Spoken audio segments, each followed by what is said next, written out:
What's up, guys? So we are on our way to Bipolar Performance to do some of the cage work. I already have the car all prepped and ready for them to go. So see you when we get there.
So cage is in.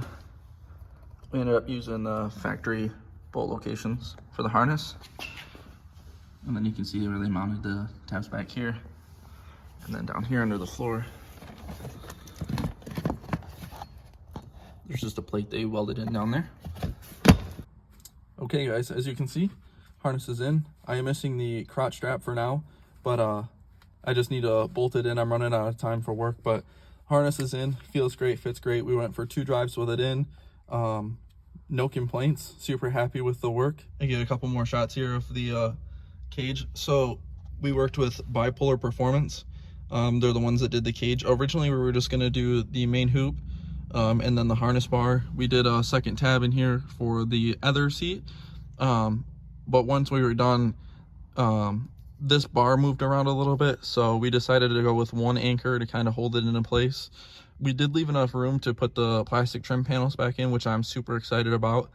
So hopefully we can fill all this in. But as far as the install, I didn't get much. It's a new group of guys I'm working with, so they're new. It's called Bipolar Performance in Auburn Hills, Michigan. Make sure you check them out if you're somewhat local.